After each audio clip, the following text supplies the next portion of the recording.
Good morning, everybody. Happy Monday. Have a lot of things to talk about in the show today, Emily. I mean, the Jubilee segment, stay tuned because Mehdi had a ball. You're most excited for that one. Can't wait. I know you're an avid Surrounded fan. It's amazing. Yeah. What they do. It's amazing how they find these people. Let's just say that. Yes, and they just keep them coming. There's just seemingly an endless supply. Indeed. So in addition to that, we have some other things going on. A lot of new breaking news with regard to Epstein. We've got Trump kind of sort of admitting he's in the files, some details of a disgusting party that he threw for himself, Jeffrey Epstein, and a bunch of young girls. Get into all of that. Also some polling with regard to how the MAGA base is responding. A new clip from Alex Jones. You know, I've been tracking his arc in particular, which has been interesting to me. He's a really important person watching this because he was he's someone who spent some of the most time on Epstein. Yeah, he's the OG conspiracy guy. Yeah, so he's been very interesting the last couple weeks. Yeah, for sure. Pisco is going to join us to break down some of the legal aspects of this. You've got the Trump suit against the Wall Street Journal, so he'll tell us about that. You also have, I want him to take a look at that original Sweetheart deal with Alex Acosta as well and help people understand just why that was so absolutely outrageous and extraordinary. He's going to stick with us to talk about some remarkable news coming out of El Salvador. Those men who were kidnapped and shipped into CICOT, they have been released into Venezuela. So there's a lot to break down there from a legal and moral perspective as well.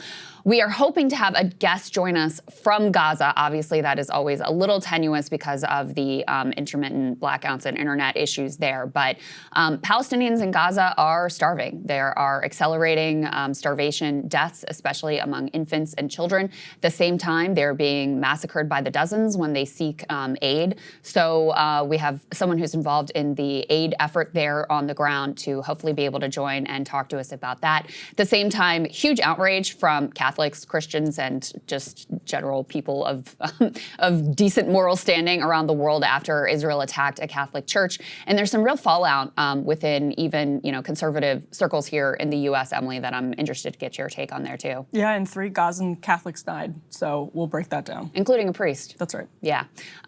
We have those aforementioned clips of Mehdi Hassan on Surrounded. And we've got a report out of southern Lebanon. This is courtesy of Drop Site News. Very difficult to get on the ground there and see what is going on, so it'll be really interesting to see that as well. And for premium subscribers, we will have that AMA Live. If you want access to the AMA Lives, the full Friday show, this whole complete show with no ads in your inbox every day, please subscribe at breakingpoints.com. Sounds good, Krystal.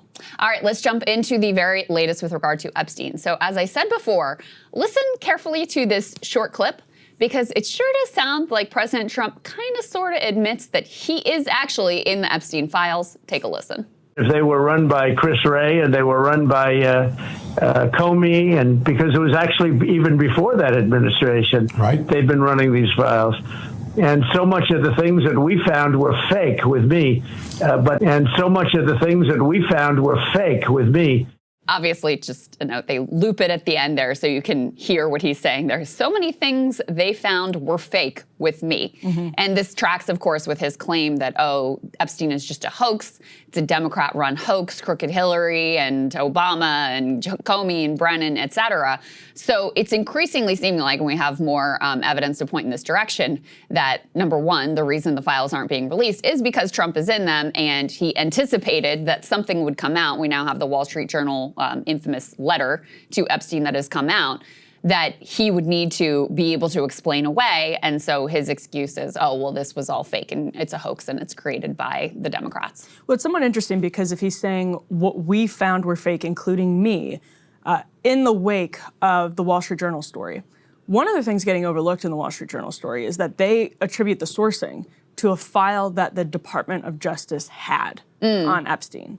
So that does, again, make me wonder, and we talked about this on Friday show, Sagar and I did, is this a Maureen Comey leak? Maureen Comey was the prosecutor in the Epstein-Ghislaine Maxwell case. Trump starts talking about a week ago in terms of Comey and Obama and Biden framing him. He started explicitly mentioning James Comey.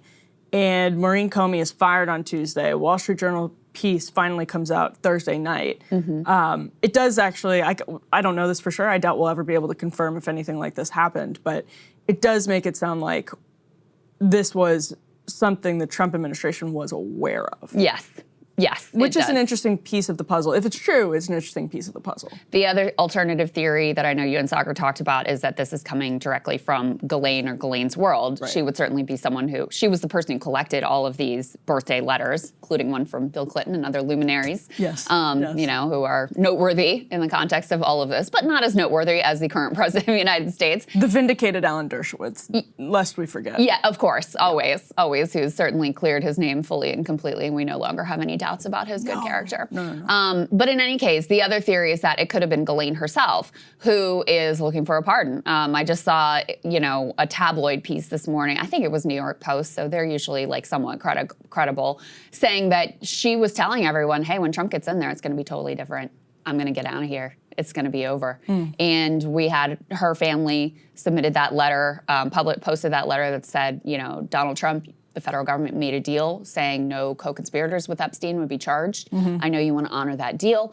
Then you have this drop, and you know the theory there would be that this is kind of like a warning shot of, you know, this is where we start, but you know there's obviously more damage I could do. So let's go ahead and put this next piece up on the screen. There was a significant reporting both from The Guardian and the New York Times about this party that was thrown for Jeffrey Epstein specifically in the 90s. So effectively, what happened here is Trump asked this guy, whose name is Horane, how could that be real? I don't know. But anyway, he ran this American Dream Calendar Girls beauty contest.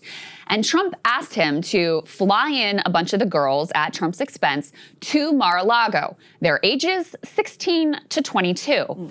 And the pretext here was, I'm going to gather all of these VIPs and elites from the modeling world. This will give these girls a chance to mingle with all of these wealthy individuals who can help make their careers. So this guy sets this up, flies these girls in, and lo and behold, the only guest at the party is Jeffrey Epstein. He is the only one who is there. So it's Trump, it's Epstein, and it's all of these girls aged 16 to 22. There were also allegations that surfaced from that night that Trump had sexually assaulted the guy who organized its girlfriend.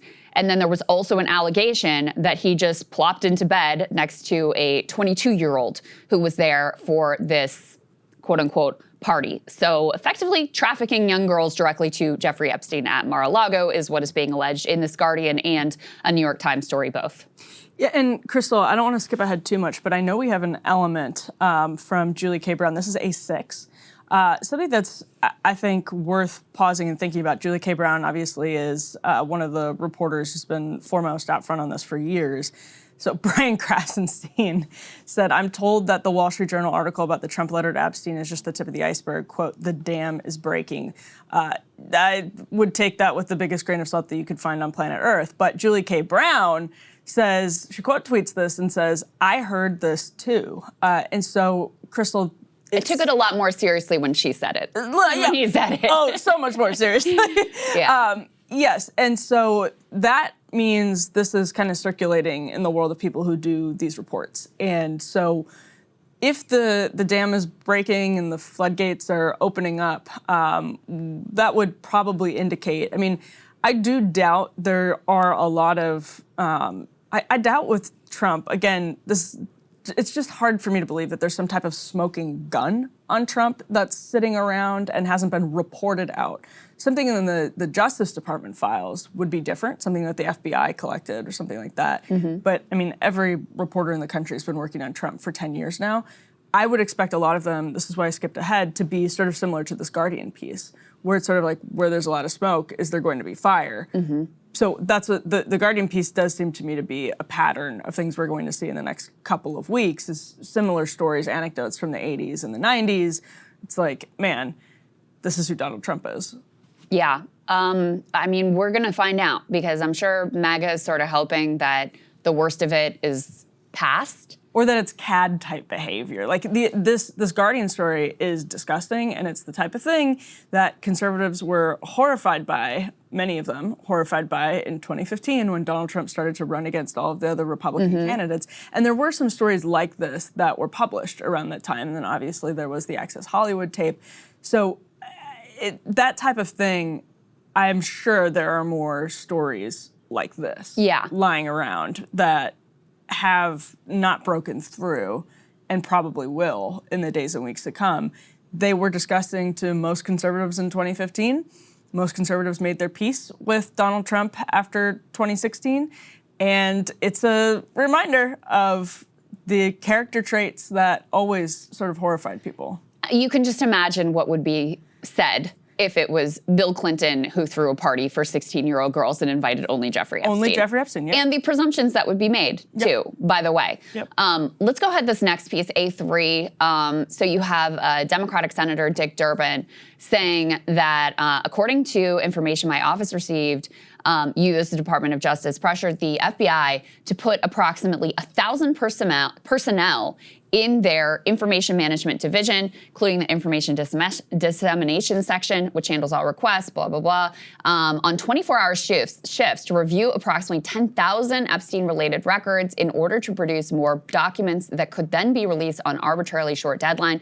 This effort, which reportedly took place from March 14th through the end of March, was haphazardly supplemented by hundreds of FBI New York field office personnel, many of whom lacked the expertise necessary. My office was told these personnel were instructed to flag any records in which President Trump was mentioned. So 2 really significant disclosures here, at least, from Senator Durban. Number one, that these personnel who were pulled specifically to go through Epstein-related material were told, hey, you got to flag. If Trump comes up, you got to flag it. So they were worried about this and had at least the expectation that he would be named in these files in various contexts, which, again, we know they were close associates for years and years. You know, Epstein says a decade, Trump says 15 years, et cetera. So wouldn't be surprising. We know Trump flew on the plane. We know there are pictures and videos together, apparently this party, all the rest. And then the other piece, and Emily, the administration themselves had indicated this back in the days when they were pretending they were doing something, that they had actually pulled all of these personnel to go through the material. So what happened there? Like, what is that material? And why were all these people, if there's no there, why were all these people pulled off their duties to go through a bunch of stuff? And you really are going to tell me that in all of that, there were no significant revelations, nothing that can be disclosed to the public, no conclusions that were found other than, oh, nothing to see here, case closed, everybody move on, or it's a Democrat hoax? Well, if there were no significant revelations, then they should have no problem releasing more information. I mean, that's actually even more more evidence for the argument that they would have been served much better by just disclosing things. And from a, again, even cynical perspective, they could have redacted the hell out of all of these documents, and they already have a archive of documents that are redacted to hell. They could have done so many different things with this, but they chose basically a complete cover-up as of right now, saying case closed, no further disclosures warranted. And that post that we just looked at, according to Dick Durban's office, actually it's a quote tweet of a post from the Senate Judiciary Democrats. Pam Bondi, Kash Patel, and Dan Bongino, they say, have made a mess of the Epstein files. It's time to clear it up once and for all for the American people.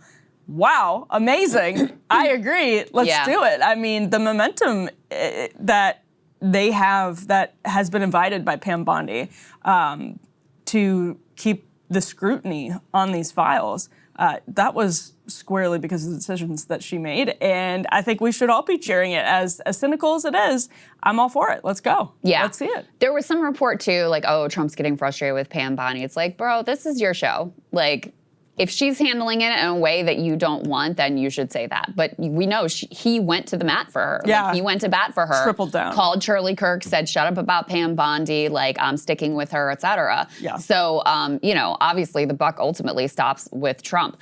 Let's put the next piece up on the screen. This was some additional reporting from the New York Times. And the way they frame this is an accuser's story suggests how Trump may appear in the Epstein files. This is with regard to Maria Farmer. If you've watched the Netflix documentary, Maria and her sister, her younger sister, both feature quite prominently. And they've been some of the more significant and earliest, actually, accusers of Jeffrey Epstein.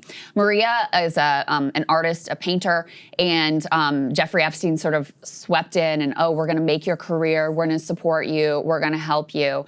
And next thing you know, they're also sweeping into this network her younger sister, who was a teenager at the time. Both of them beautiful girls. And, they apparently, Epstein and Maxwell stole these pictures she had in a locked box that she paints nude figures that had her sisters like partially clothed or fully unclothed. And and Maxwell and Epstein, she accused them of sexually assaulting her. Her sister made similar allegations, again, when she was a teenager. And Maria Farmer went to the FBI. She did the thing that she was supposed to do. She had faith that this system would actually work to serve justice. And she went to them in two separate occasions when there was sort of a flare-up in, an interest. She was one of the first, like I said before, to really go to the FBI. And by the way, the case notes all reflect this. I think she went to the NYPD, and then they sort of said, okay, well, we need to take this to the federal level. And she says that in both instances, she said, hey, like I had direct personal experience with Jeffrey Epstein, but you also need to look into some of these powerful people that he associates with. And she named Bill Clinton, and she named in both instances in 96 and 2006, Donald Trump. Now, her interaction with Trump, which was weird but not criminal, is she was called in to a meeting with Epstein, sort of spur of the moment. She shows up in her jogging shorts, and Trump is there ogling her. And she says specifically, like, looking up and down her, like, bare legs as she's in these running shorts. And Epstein said something to him to the effect of, no, this one's not for you. And that was what really raised significant questions in her mind about the nature of their relationship and his involvement. So in any case, that's, that is the revelation here from the New York Times that, hey, when she brought this to the FBI, did they look into Trump? Was there some sort of an investigation? Is there any information there that might be important? Could that be part of what is, about Trump in the Epstein files? Well, and to be honest, go ahead. Did they look into Bill Clinton either? I mean, these are questions this is the reason that the right wanted information on it, whether it was Bill Clinton or anybody else. And there are some perfectly good faith people on the right who have been critical of the Trump administration since, but this is one of the reasons, because it seems to be there's so many threads that haven't been pulled on. And so if you have a young woman victimized and saying, look into Donald Trump, look into Bill Clinton, the FBI, the Department of Justice, should have records about whether they did that, what they found, and if there was nothing to find, then they should be able to show their work and explain that. Now, I don't doubt that there are some false accusations. Of the many, many women who have come forward about Jeffrey Epstein over the years and Ghislaine Maxwell over the years, I don't doubt that there are some cases of accidental identification, and it would be terrible for somebody who is accidentally identified to have their name out there. But then we should know that the Department of Justice looked into them and the FBI looked into them and cleared them. And the FBI and the Department of Justice should be able to show their work and say exactly how they got to that conclusion or didn't get to that conclusion.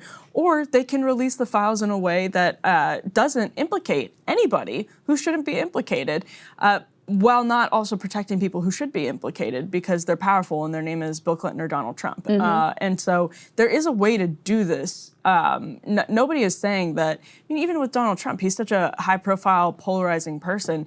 It's not impossible that there are some fake stories about Donald Trump in the mix of these files. That's your job if you're the Department of Justice and the FBI. Your job is to let us as taxpayers know what you're doing, what's happening, and it doesn't mean that you have to tell us literally everything at every given moment. But at this point, people obviously have spoken and want disclosure, so your job is to provide the disclosure, not to continue to hide it. So they have to find out a way to do it because people want answers. Yeah, absolutely. And Maria Farmer has been speaking to some reporters as well about, that Trump friendship and what she knows there. Let's go ahead and take a listen to a little bit of that. Ivana Trump was like her best friend. So at the time, Ivana she was doing QVC, selling jewelry, and Donald Trump was always hanging out with Epstein, and Ivana was always hanging out with Ghislaine. Right. And Ivana would say, we're going to go pick up Ivana, or Ivana's going to come, and we'd ride in the car with her. And I remember one occasion where Ghislaine's like, I have to get out right now. and she went and got a number from a child. Everybody knew what they were doing. Everybody who surrounded them knew exactly what they were doing. Did you go for rides often with her and Ivana? Or? Yes. And would she pick up girls all the time? Yes. She didn't bring them in the car. She would get their phone numbers. Right. But she would drive by schools. Right. So as they got out. So would she? Yeah. And what's Ivana doing at this point? What are sitting in the car. And I'll never forget, because one day I was really weirded out by what had happened. Gilanda shut me up, gave me one of those cheap bracelets Ivana was selling on QVC, and said, Ivana wants you to have this. So there are some of the details there. And Emily, I was telling you, I've been digging into this world, like the underbelly of these model management agencies, of which Trump owned one, Trump Model Management. And I can't believe that existed. It is, I mean, it was a hotbed of exploitation of young, vulnerable girls, you know, especially after the dissolution of the Soviet Union. It was girls from, you know, Eastern Europe who would be effectively trafficked in. And, you know, one of the most notorious pedophiles in that world was this guy, John Casablancas, who ran Elite Model Management, Jean-Luc Brunel, another close associate of Jeffrey Epstein, who also killed himself in prison under, and the cameras weren't working there either. Isn't that weird? Yeah. Who also allegedly trafficked two 12-year-old girls to Jeffrey Epstein. And of course, Epstein would, you know, insinuate himself in sort of inside the Victoria's Secret modeling as well. But it was a disgusting world. And John Casablancas, I mean, he was openly living with Stephanie Seymour when she was 16 years old. And in the 70s, this was like all, you know, people just like, oh, that's just how it is. That's what he does. And he continued those activities. And Trump knew him, admired him, you know, after the sort of like, you know, after his fall from grace and you know, some of the other sort of like stalwarts of that modeling world, after their time had sort of passed, that's when Trump Model Management and some of these other newer modeling agencies come into being. But yeah, it was a sick, and probably still is, a sick world where young girls are routinely exploited. People unearthed this footage from the 90s of Trump judging what's called the Look of the Year contest. And this was explicitly for the new young models trying to break into the industry. And so people were taking a look at this footage of him as a judge in this modeling contest in the early 90s. Let's go ahead and take a look at that. The 58 contestants participated in an exhaustive round of personal interviews designed to help our judges discover what makes each one special. Concentration was intense inside the judging room. I don't like you as you are. And out. I'm just so excited. Back 1 second. Emotions ran high as each judge expressed his or her opinion. One of honestly the most disturbing things to me is that he put his own daughter, Ivanka, into this world, signed her with Elite Model Management, that is John Casablancas' outfit, when she was 14, 15 years old.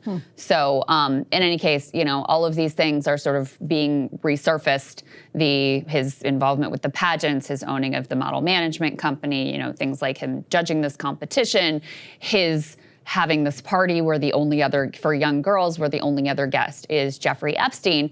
And, you know, it's a sort of thing where, because Trump being just sort of like a lecherous person is kind of baked in, that I think a lot of this either didn't get reported out, or people just, you know, sort of like shrugged their shoulders, it's just Trump.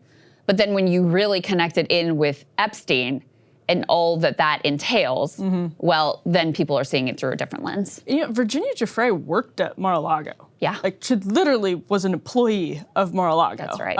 When Ghislaine Maxwell essentially like plucked her from Mar-a-Lago and brought her into Epstein world. So, yeah, there are many different ways this could go. I mean, obviously, one of the difficult things about the Epstein story is that the lives of the rich and the famous are often like disgusting. I shouldn't even say often, they're like disgusting.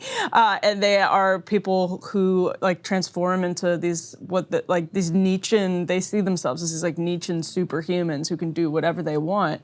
And they kind of get off on that. And so some of this, it's hard to disentangle normal awfulness from what goes to the next level with Jeffrey Epstein. But that's what is being scrutinized right now with Donald Trump. Does it go from just this disgusting billionaire cad behavior to escalating into criminality? Yeah. And I remember a lot of these videos actually from like the Republican primary early on, and like after he comes down the escalator, there was just, people didn't take it seriously. And then when people started taking the campaign seriously, some of this stuff started really circulating from like Ted Cruz world, Marco Rubio world, at the time, Jeb Bush world. And it's interesting, to your point, that when you connect it with the Epstein piece, it takes on a totally different. It's a little different. It's not surprising, of course, but it's back. Yeah. Hey, if you like that video, hit the like button or leave a comment below. It really helps get the show to more people. And if you'd like to get the full show ad-free and in your inbox every morning, you can sign up at breakingpoints.com. That's right. Get the full show, help support the future of independent media at breakingpoints.com.